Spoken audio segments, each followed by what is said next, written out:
24, esse é o nosso terceiro editorial do dia, o nosso chá da tarde com política. Meu amigo, nós vamos continuar falando do Donald Trump? É claro, é o assunto do momento, é o que pode atingir ainda mais nós, povo brasileiro. Então a gente precisa falar sobre isso. Agora, sobre o Donald Trump, nós temos alas diferentes de interpretação. E eu queria saber em qual dessas alas você está. Tem aqueles que acham que o Donald Trump é o salvador do Brasil, que ele vem para salvar o Brasil e que ele está preocupado com o Bolsonaro e com o povo brasileiro. Tem a segunda ala. Essa eu tô nela. Para mim, a segunda ala é que o Donald Trump está juntando o útil ao agradável, mas que o foco dele é se salvar e salvar o povo americano. E se ele precisar detonar o Brasil para isso, ele vai detonar. Tanto é que ele está fora de controle e não é o Eduardo Bolsonaro que dita a pauta dele, o que ele pode ou deixa de fazer. Não, ele está aproveitando ali, coincidiu o argumento com o Eduardo Bolsonaro e ele vral, né? Mas que o tiro pode sair pela culatra? Pode. Ninguém sabe o efeito que o Donald Trump vai fazer. Mas que até agora eu tô gostando de ver. Agora tem aqueles que já estão tratando o Donald Trump como um verdadeiro inimigo. Opa, peraí, eu preciso salvar aqui as relações, não gosto do Lula, mas o Donald Trump tá pior do que o Lula. Eu não penso assim. Eu tô na ala número 2. Acho que o Donald Trump tá pensando no umbigo dele e enquanto tá coincidindo com os interesses de liberdade do Brasil, tá tudo bem. E você? Qual dessas alas você pensa que o Brasil tá? Porque a gente vai falar sobre isso justamente porque o Eduardo Bolsonaro falou, mas peraí, não é bem assim. Não é isso que eu pedi pro Trump. E veio isso. Outro ponto. O tarifaço do Trump. Será que o Lula pode cantar a vitória? Pode contar com o ovo na galinha? Né? Não vou nem falar a palavra. Será que ele pode? Não é bem assim. Eu já falei para vocês. O povo brasileiro é bobo? É bobo. Nós somos otários? É claro. Mas nem tanto assim. Eu quero ver. A hora que o ovo fica caro. Se alguém vai estar preocupado se a culpa é do Bolsonaro ou se a culpa é do Lula. Eu já falei isso muitas vezes para vocês. A culpa é de quem está no poder. Não adianta. Outro lado. O Davi Alcolumbre e o Hugo Mota entram na mira agora da oposição. Né? E o PL ameaça uma guerra pesada contra o Alcolumbre e contra o Hugo Mota. Vamos lembrar que foi o próprio PL que colocou eles lá. E aí, segundo a análise dos analistas políticos, o Trump, se ele partir para cima do Alcolumbre e do Mota, deu um presentão, foi para o Lula, que vão juntar eles, alinhar eles, né, cada vez mais ao Lula. Como se precisasse disso, né, gente? Brasil é isso aqui, é emenda. Para, presentão do Trump. Essa não colou, não.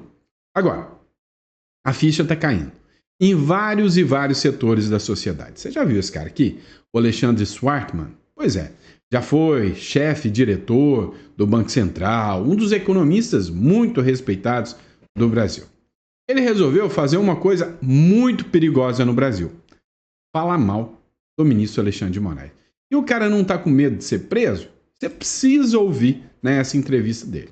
Agora, começou tanta gente criticar, mas tanta gente criticar o STF, que ele, o superpoderoso Michel Temer, surgiu em defesa do Brasil, da democracia, só que ele discordou do Supremo Tribunal Federal.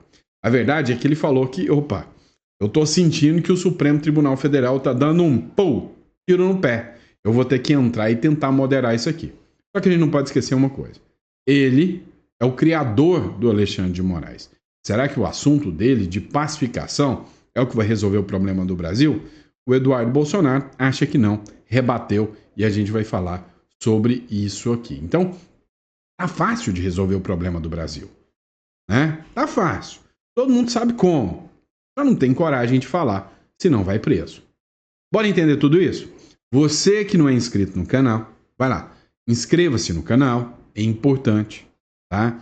Faz muita diferença. Esse aqui é um canal que tem qualidade no conteúdo, traz as informações sempre verificadas. Esse canal é feito para você, então inscreva-se no canal, tá bom?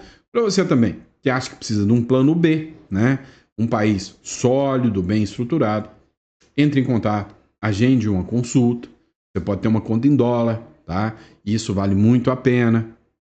entre em contato conosco, tá bom? Lembrando que as consultas estão lotadas até o dia 15 do mês que vem, tá bom? Bora de informação, vem comigo, vamos de matéria. É o seguinte, vamos falar do Donald Trump. Eu já disse para vocês, eu estou na ala número 2. Eu acho que o Trump é doido. E eu não falei isso só uma vez, não. Eu falei muitas vezes para vocês. O homem é doido de pedra, né? Se bobear, taca pedra. Aqui no Brasil, nós temos um doido também, que é pior ainda. Esse que taca pedra mesmo, mas taca pedra pro lado errado, o que é pior ainda. Então o que acontece? Tá todo mundo pondo a culpa no coitado do Eduardo Bolsonaro. Olha, a culpa das tarifas é do Eduardo Bolsonaro. Gente da direita, o Zema indo lá. Olha lá, a culpa é do Eduardo Bolsonaro. Não pode defender tarifa. Gente, vocês acham mesmo que o Trump está aplicando as tarifas porque o Eduardo Bolsonaro pediu? O Eduardo Bolsonaro, o que ele fez? Ele contou o que estava acontecendo no Brasil e pediu o que para o Trump? Trump, sanciona o Alexandre de Moraes que ele está indo atrás do meu pai. O Eduardo Bolsonaro não pediu tarifa contra o Brasil, não. Não pediu, não. E aí, ele mesmo assumiu isso. Eduardo disse que pediu a Trump apenas sanções a Moraes. E ele nunca imaginou tarifaço. E sim, é literalmente esse sentido aí, tá? Eu duvido muito que ele imaginou qualquer possibilidade de tarifaço ou algo nesse sentido, tá? Matéria da Gazeta do Povo. O deputado federal Eduardo Bolsonaro e o jornalista Paulo Figueiredo afirmaram que pediram a Donald Trump sanções apenas ao ministro Alexandre de Moraes do Supremo Tribunal Federal. Não imaginavam que o presidente norte-americano poderia aplicar uma taxação pesada, como a que decretou na semana retrasada. Trump impôs um tarifaço de 50% sobre os produtos brasileiros exportados para lá. Gente, o Trump falou uma coisa quando na verdade era outra. Tá? Vamos ser sinceros. O Trump quer impor sanções, quer defender o Bolsonaro e está usando o argumento da perseguição política aqui no Brasil? É claro. Mas ele não precisava usar esse argumento na taxação. Eu já falei um monte de vezes. E aí jogar essa culpa no Eduardo Bolsonaro foi uma estratégia maravilhosa do Lula. Para ele, deu certo. Agora, por quanto tempo? Brasileiro tem memória curta. Brasileiro, não vamos dizer que o nosso QI, né, é um dos melhores do mundo. Não, só. Não é bem assim, não. E aí, olha só, vai ter reflexo. Tarifaço. O governo Lula teme que o ganho de popularidade tenha vida curta.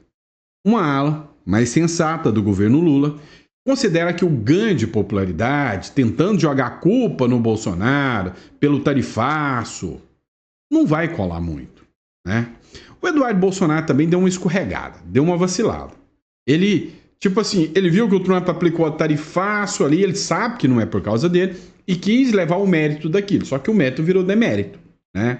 Então ele falou, não, agora eu tenho que assumir, não foi o que eu queria. Mas a grande verdade é que o Lula vai fazer de tudo para jogar a culpa na direita, vai jogar como se todo mundo fosse traidor da pátria, né? Vai jogar como se fosse um monte de gente que traiu a pátria, né? Que o verdadeiro patriota é ele. Mas isso não vai colar. Olha, eu já disse ontem para vocês. O que vai acontecer? A curto prazo, vai ter uma redução dos preços. Por quê? Porque o excedente que ia ser vendido lá para fora tem que ser vendido aqui. Vai baixar o preço e o Lula vai ficar todo felizão. Só que depois, e eu acredito que muito antes de outubro de 2026, vai faltar coisa. Porque quem ia produzir vai parar de produzir. O que vai acontecer? O preço vai estourar, desemprego, inflação, dólar a 7 conto, gasolina a 8 conto, e aí eu quero ver. Agora, se você aposta que vai ter eleição livre, justa e tranquila, o Lula está com um problemão. Se você não acredita nada disso, ignora tudo que eu falei até agora. Para o Lula, tudo que ele queria era o tarifaço do Trump. Deu certo para ele. E aí tem 8, né? Davi Alcolumbre, Hugo Mota. Quem coloca a mão no fogo por eles? Quem votaria neles aí? Coloca no comentário. Em defesa do Bolsonaro, o partido do Bolsonaro, o PL, ameaçou uma guerra contra o Mota e o Alcolumbre. Ou seja, vão para cima, vão pedir sanções do Trump para ele, o Trump faz se quiser, né?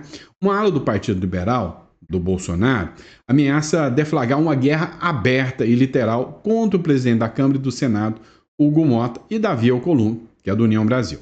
Esse grupo, visto como mais radical, segundo o jornal Metrópolis, né, considera tornar os chefes do Legislativo os alvos de campanha de rua e digital que serão travados pela legenda contra as medidas restritivas impostas pelo STF ao ex-presidente. Ou seja, eles vão no campo que eles têm mais força.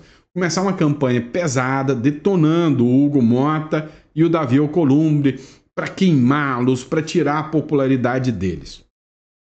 Não vai resolver. Cá entre nós. Olha só, a operação da Polícia Federal causou muito incômodo. E aí o PL queria dar andamento lá ao exercício, né, do Congresso Nacional. Ou seja, não queria paralisar, não queria recesso parlamentar. O Hugo Mota deu uma rasteira no PL. Não resolveu nada. Não resolveu nada. Então agora eles vão partir para cima contra o Alcolumbre e o Mota. E aí estão falando em caçar, suspender os vistos deles. O Igor Gadelha, ele entende o seguinte: o Trump vai dar um presentão para o Lula se o Hugo Mota e o Alcolumbre entrarem no pacote de sanções. Primeiro começou com os vistos, depois virão a Magnífica. Segundo ele, o governo de Donald Trump vai dar um presentão a Lula caso sancione os atuais presidentes da Câmara e do Senado. Se revogar o visto americano, como fez com os 11 ministros do STF, e um monte de gente, ou impor qualquer sanção a Mota e ao Alcolumbre, Trump fará que os presidentes da Casa, do Senado e da Câmara se unam ao Lula. Se unir mais, é só se sentar no colo do Lula, porque não tem mais jeito. No recesso forense, sacaneou, né, a oposição. Na hora de votar a anistia, que seria uma opção, falou: ô Trump, você está falando que as tarifas é porque estão fazendo isso com o Bolsonaro? Beleza, vou votar anistia. Não fizeram. Vem cá, essa matéria do Igor Gadelha, desculpa aí, mas para mim é furada. Mais do que alinhados estão os presidentes da Câmara e do Senado com o Lula e não estão nem aí para o Bolsonaro. Simples assim. Só acredito o contrário quem quer, né? O golpe tá aí, cai quem quer. Mas para mim, com sanção ou sem sanção, vai mudar nada. Então, na minha visão, se o Trump tem que aplicar, vai mudar nada. Agora, uma coisa é certa. A visão sobre o Supremo Tribunal Federal tá pesada, né? Esse vídeo que estava aqui na tela, a hora que eu coloquei para vocês, foi sobre o Alexandre Schwartzman, tá? O Alexandre Schwartzman já foi diretor do Itaú, acho que o Itaú, Santander, é um banco grande. Ele é muito bem conhecido, né? Muito bem renomado politicamente, ou seja, economicamente, né? Um dos economistas muito reconhecidos. E aí, o que aconteceu? Sinceramente, ele deu uma entrevista lá na TV Cultura. E aí, nessa entrevista que ele deu, ele falou sobre o Supremo Tribunal Federal. Dá uma olhada aqui. Agora, não tem a menor dúvida que o Supremo, de maneira geral, e o ministro Alexandre de Moraes, em particular, tem ultrapassado, e não por pouco, os limites dentro da ação constitucional. Ele está disposto a acabar com a democracia para salvá-la, o que para mim é uma contradição em termos. Quer dizer, em particular, essa última, né, no que diz respeito às entrevistas do Bolsonaro, é de uma ilegalidade atroz. Existe um editorial hoje no estado de São Paulo exatamente explorando isso. A gente o Supremo tem avançado sim sobre liberdades individuais, né? Ele está completamente fora de controle. Quem disse isso? Eu falo isso, mas eu não sou o único a falar isso. Então o ministro Marco Aurélio de Mello, ex-ministro do Supremo, Marco Aurélio de Mello, falando exatamente a mesma coisa. Perdeu o controle, perdeu qualquer freio no que diz respeito. O Supremo pode, porque ninguém tem mais para quem recorrer, né? Ele tem o direito de errar por último e ele tem abusado do direito de errar por último. Não vai rolar impeachment, do ministro Alexandre de Moraes. Eu sou contra, também acho o cancelamento dos vistos é uma medida estúpida também. Agora, não vamos fechar os olhos para o fato de que a gente tem um desequilíbrio gigantesco entre poderes no Brasil.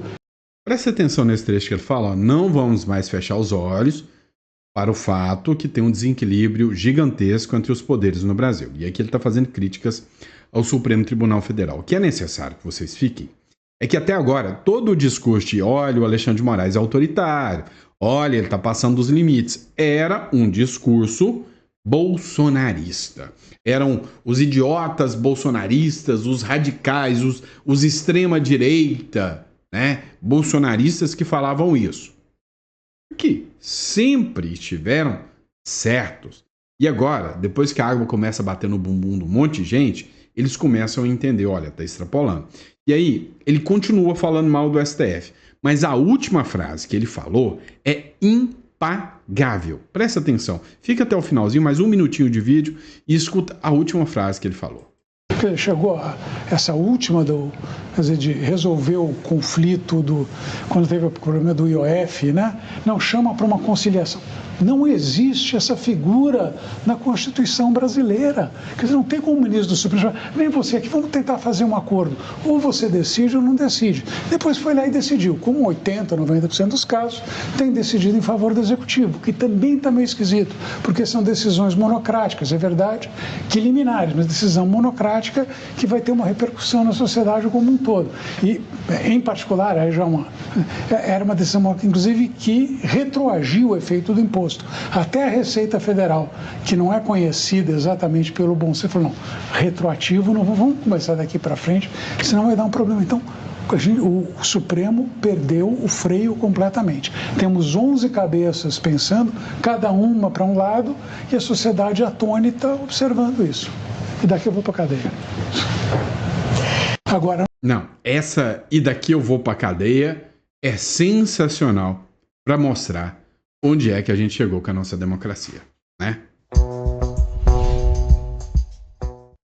E aí, depois que as críticas começaram, indo direto ao encontro do Supremo Tribunal Federal, ele, o defensor dos fracos e oprimidos, aparece. E não é o Chapolin Colorado, não. Michel Temer, o próprio criador do Alexandre de Moraes, ou seja, do cargo de ministro do Supremo para o Alexandre de Moraes, veio apaziguar, amenizar, dizendo que o Brasil agora precisa de, consenso, né? Precisa de tranquilidade, pacificação. Escuta só isso, crédito do vídeo do Vinícius Carrion. Todo tempo, sempre pregamos a pacificação do país. Em momentos em que nada parece estar favorável, em que tudo parece se distanciar de uma solução, de estarmos debaixo de uma tempestade, é hora de procurar abrigo no porto seguro do diálogo. Na turbulência, mais do que nunca, é que devemos buscar entendimento, construir consensos, buscar convergências, buscar união, respirar respeito. É isso que mantém a democracia viva e um país soberano. E tudo isso deve começar dentro de casa, para depois atravessar fronteiras. Digo isso profundamente entristecido com a taxação despropositada imposta aos nossos produtos e pela lamentável eliminação de vistos dos ministros da Suprema Corte, o que é injustificável e inadmissível. São inadequações que não se resolvem, contudo, com bravatas, com ameaças, com retruques, com agressões. Resolve-se pelo diálogo que se faz entre nações, especialmente nações parceiras. E o diálogo se faz pelos mais variados meios, pela diplomacia tradicional, pelo contato dos legislativos e, naturalmente, pela interlocução entre os chefes dos respectivos governos. É difícil? No caso, pode ser, mas não pode deixar de ser tentado. Vivemos um momento em que a ação responsável e a experiência não podem ser esquecidas, devem ser praticadas. Em momentos sombrios, sejamos sóbrios. O bom senso e o cálculo estratégico devem prevalecer sem jamais partir para um confronto que transforma a situação em uma espécie de briga de rua, de brasileiros contra brasileiros, de país contra país. Devemos agir e reagir como uma nação livre e soberana que somos, sem excessos de ambas as partes e sempre rigorosamente guiados pelos tratados internacionais e pela nossa Constituição. É o meu desejo. Obrigado e um mundo melhor para todos. Ao longo do tempo, minha interpretação da fala do Michel Temer foi: ora, o Lula é incompetente para criar um diálogo com o governo Trump. É isso que eu entendi. O Eduardo Bolsonaro rebateu o Temer. Ele disse o seguinte, olha, vamos lá. Eduardo Bolsonaro responde a Temer. Abre aspas, sem anistia não haverá diálogo. O deputado respondeu ontem mesmo, na quarta-feira, né, ao Michel Temer, após ele criticar as últimas atitudes do governo dos Estados Unidos. Né, se bem que em relação ao Brasil, mas pediu diálogo como forma de solucionar o impasse. O Eduardo Bolsonaro reagiu e disse que o primeiro passo para haver diálogo nos Estados Unidos é uma anistia ampla. Afinal, o Temer não ignorou esse fato de que o pedido do Trump é: por que vocês estão perseguindo o Bolsonaro? Ele passou por isso na pele. O Temer publicou esse vídeo aí dizendo que precisa de pacificar e que as medidas, né, são injustificáveis, inadmissíveis e que não devem ser tratadas como bravata ou agressão. Ou seja, chamou o Trump de bravateiro, de agressor. Só que, na prática também, ele chamou o Lula de incompetente. Eu entendi isso, tá? Ele falou que para haver diálogo, não pode ser dessa forma, como uma briga de rua. Já o Eduardo Bolsonaro mandou a resposta, né? Para o Eduardo Bolsonaro, ele respondeu e disse que o regime do Brasil tem que recuar. Ele escreveu o seguinte, abre aspas, para haver diálogo com quem prende velhinhas inocentes, o regime tem que recuar. O primeiro passo é anistia ampla, geral e restrita. Sem isso, não haverá diálogo, fecha aspas. A conta do deputado, ao se referir à série de prisões efetuadas após a invasão de 8 de janeiro dos prédios no Palácio do Planalto e do Congresso Nacional. Entre nós, é assustador, é impactante, na minha visão, como o Brasil ignora que manifestantes tenham sido presos num tribunal que não era competente e tenham pego 17 anos de prisão e tá tudo normal. Para mim, que sou um aplicador do direito, ver o que fizeram com os manifestantes do 8 de janeiro, porque aquilo foi uma manifestação que virou quebradeira, pois é que a gente mais viu na esquerda até hoje. Se a gente viu aquilo e ficou calado, tá, cá entre nós. Você não é omisso, não. Você é um bruta de um isentão cúmplice. Aquilo é um absurdo sem precedentes na história democrática de qualquer país. Aquilo lá não representa a democracia, não. O direito de manifestação é livre e previsto na Constituição. E os excessos têm que ser punidos como tal, seguindo a regra da proporcionalidade, tá? Aquilo ali não seguiu isso, não. Vamos lá. Mas só parece que a imprensa tradicional está acordando para o tamanho do buraco, né? Para o tamanho do problema que ela se enfiou. Tá vendo essa tela preta? Isso aqui que vocês estão vendo é a democracia do Brasil. Tá? Em tempos sombrios. Tá, mas essa publicação aqui é da Bárbara, do Te Atualizei. Ela publicou um pouco, né, o entendimento de que a imprensa acordou, se ligou e percebeu que não vai ter volta se eles não se manifestarem. Escuta esse trechinho aqui. 22 de julho de 2025. O dia que a imprensa percebeu que a democracia brasileira impõe censura. Ou melhor, traduzindo para um português mais formal e mais adequado, o dia que sentiu que a água bateu no bumbum.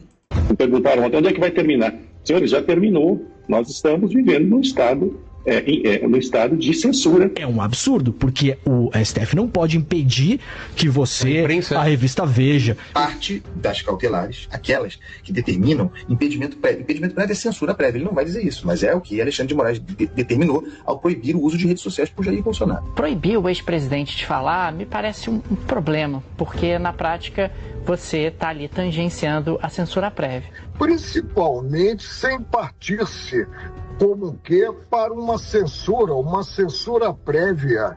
Isso é incompreensível em um Estado democrático de direito. Jair Bolsonaro ainda não foi condenado no processo que autoriza essa censura, portanto, é o primeiro censurado.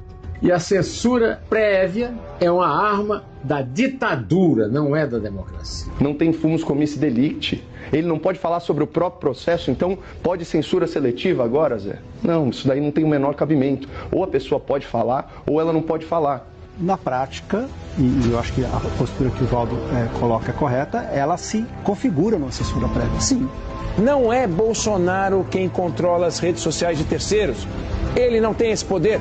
Poder que a Constituição não delega a ninguém, nem ao ministro Alexandre de Moraes. E nós estamos assistindo aqui a justiça se transformar em vingança. Nunca vi, nem mesmo sob a ditadura, a justiça agir desse modo. Como fica também a liberdade da imprensa de noticiar. Aí dizendo, opa, a imprensa está sendo censurada. A imprensa está censurada há 6 anos. Jornalistas estão banidos do país. Declarar censura prévia a uma figura política, caçar os seus direitos de todas as redes sociais, impedir a comunicação com seu filho. Onde está isso na Constituição brasileira? A assinatura artística é a proibição, é a censura. Pois é, alguma dúvida que já extrapolou todo o limite do inaceitável, né? Me chamou muita atenção. Teve uma publicação de um perfil, né, do centro da política, onde uma repórter hoje se manifestou, tenho certeza. Hoje, a gente torce para que o vídeo não viralize, porque pode, como disse o Alexandre Schwarzman, né, pode nos levar para a cadeia. Dá uma olhada na opinião da jornalista aqui, né, a Isabela Takaki. O que ela falou? Alexandre de Moraes quer controlar as redes sociais de terceiros, de outras pessoas? Ontem eu acompanhei alguns jornalistas mostrarem sua preocupação com a decisão de Alexandre de Moraes de proibir Bolsonaro de dar entrevistas e qualquer manifestação dele ser veiculada em redes sociais. Ou seja, Alexandre de Moraes quer controlar as redes sociais de outras pessoas. E eu, como jornalista, agora um relato pessoal, eu tenho evitado falar sobre esse assunto, né, mas eu acho muito necessário nesse momento. Tem gente que me fala assim, por que você acha que tem censura, sendo que você está podendo falar neste momento? Gente, censura não é pelo que eu estou falando, mas é pelo que eu estou deixando de falar. Você se sente confortável de falar qualquer coisa na internet? Eu não sinto, e muitos amigos meus também não se sentem confortáveis e são censurados sim de uns anos para cá. E não é aquela história de acontecer com um amigo de um amigo meu. Eu vi com os meus próprios olhos meu colega de bancada recebendo uma cartinha do STF com ameaça de bloquear suas redes sociais se ele não apagasse uma publicação de opinião política. Cadê a liberdade de expressão? Aí a gente vê um monte de jornalista só agora preocupado com a liberdade, porque agora aquela expressão, né? Porque a água bateu na bunda. E o que eu tenho falado há muito tempo, né? Não o tanto que eu gostaria, né? Porque eu tenho filhos, tenho medo, receio, né? De novo, aí medo da censura e de ameaças.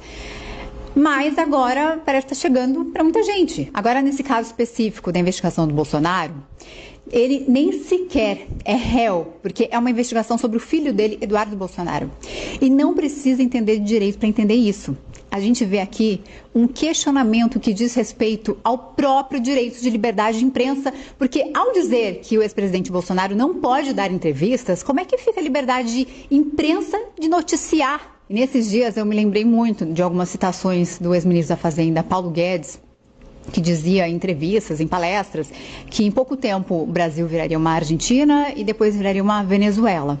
Eu fiz esse questionamento, essas perguntas, para muitos economistas, para as pessoas que eu entrevistava, sobre o que eles achavam dessa opinião de Paulo Guedes. Todo mundo falava que era imagina, impossível. Gente, foi assim que começou na Venezuela. Não subestimem. A Venezuela perdeu o Congresso, perdeu elite. Quando a Venezuela começou a ruir, muitos achavam exagero alertar, mas foi rápido. A elite calou, o Congresso perdeu força, a gente viu aí a questão do IOF. A mídia se omitiu, né, que eu acho que é a parte crucial aí, e o povo perdeu a liberdade. Foi aos poucos. Mas talvez seja tarde demais. E quando o medo cala a sociedade, quando o judiciário avança sobre o executivo e o legislativo, a democracia já começou a morrer. Então, para quem ainda não acordou, é hora de acordar. Não é sobre esquerda, sobre direita, é sobre liberdade. Hoje a censura pode não ser com você, mas amanhã será, como já está sendo para muita gente. Vamos lá.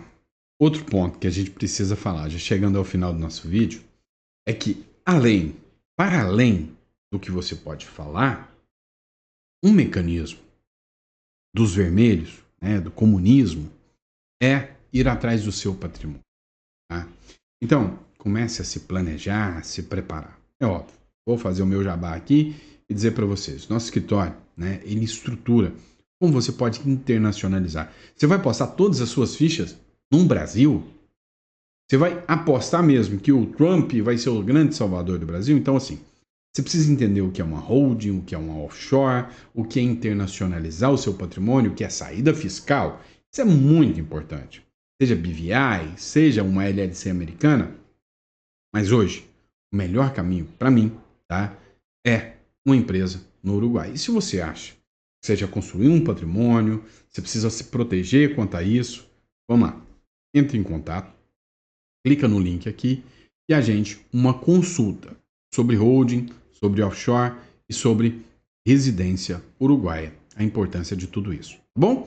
Grande abraço, pessoal. Fica com Deus e eu vejo vocês no próximo editorial. Até daqui a pouco. Eu tô de volta, tá? Com vocês. Grande abraço.